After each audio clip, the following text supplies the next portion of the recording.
Ƙanwata, ƙanwata, ki ce ƙanwata.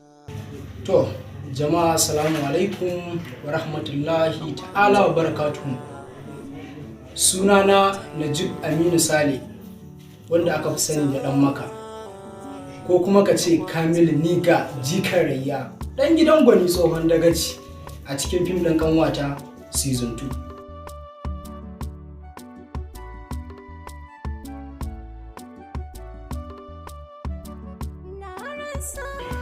To, gaskiya cikin ikon Allah ni dai na taka wani gudunmawa wanda gudunmawa ne mai kyau, mai nishadi da barkwanci. Akwai wata jaruma a garinmu ana ce mata Mariri ta Kamilu Niga. Babbar yarinya ce a garin namu sosai, kowa yana tsoron da ya je ya ce yana santa. To ni kuma dama a garin namu ni ma fa babban yaro ne, ni ma ba daga nan ba, in dai wanka ne to ni kuwa na je na ce aiko sai na je na yi soyayya da ita kuma ga ta dama kyakkyawa ce kuma a gidan sarkin noma. Na ce to mu ma mun yi mulkin nan ni ma dan gidan tsohon dagaci ne kuma gwani shine na je. To dai gudunmuwar da na taka kenan, na je don in karɓi soyayya ta ita kuma ta iya dare.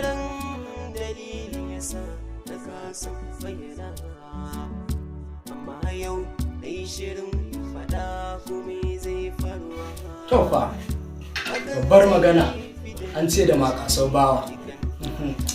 Gaskiya duka sinasinan da na yi a ciki, duka sinasinan nan sun ɗaɗa ni da ƙasa sosai, sai dai amma fa akwai wani guda ɗaya wanda shine the best high a cikinsu.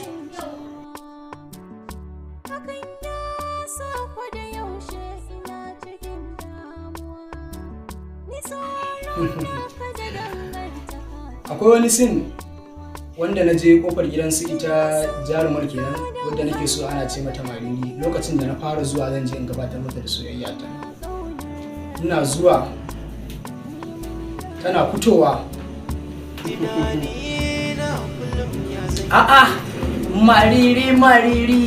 Mariri yan mata, Mariri a dangare. To da farko dai Mariri, ni babban gaya ne a garin nan, kaf garin nan babu wanda ya kai ni wanka, ni ne babban dan wanka na garin nan. Na zo ne in sanar miki da cewa tsuntsun soyayya da ya taso tun daga gidan Gwani Tsohon Dagaci sai ya shu ya taho gidanku. Saboda haka Mariri, ina son ki, na son kuma yadda na so miki ni babban yaro, dole za ki karɓi soyayya na Mariri ta kai Mariri. Wannan shine kaɗan daga cikin role da na ɗan taka a wannan sindin na kofar gidansu ita mai.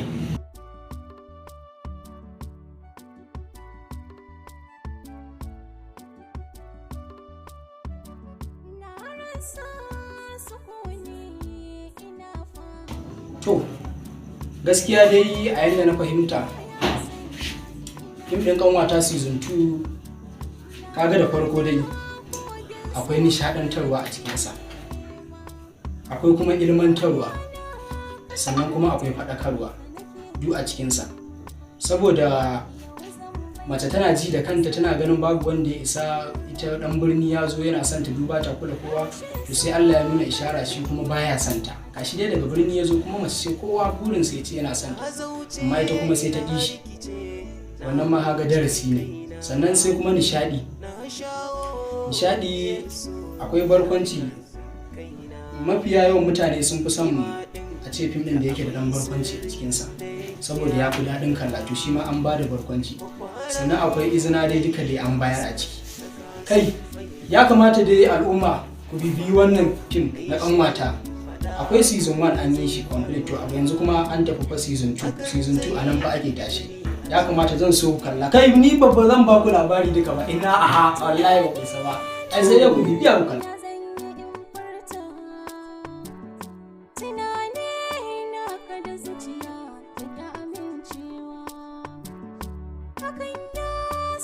Wannan shakurin hanya ce mai sauƙi. Da ka tafi YouTube channel yana nan za ka gan shi, ba ɓoyayye ba ne. sananne ne, zaka ga an rubuta Inusa Tayo TV. Da ka bibiyi wannan shafi, cikin ikon Allah zaka ga duk wani abu da kake bukata namu, duk wani abu da ake shirye-shirye zaka gani, zai nishadantar da kai insha Allah. Yana nan sai ka dan danna kararrawa ta ce kai au na manta ashe Kamilu Niga ne, sai kun yi hakuri. Hakan ya sa ko yaushe ina cike da damuwa, ni tsoro na ka da dangantaka da rushewa. To, sakon dai da zai isar muku, sakon yana nan dai zai to sai kun kalla. Akwai sako mai kyau da nishadantarwa mai daɗi. Kawai dai zan so a ce ba wani ne zai baka labari ba, ka bibiye shi ka kalla, akwai darasi sosai a cikinsa.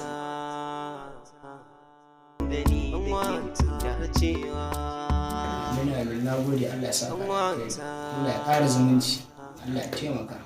Insha Allah, godiya miki.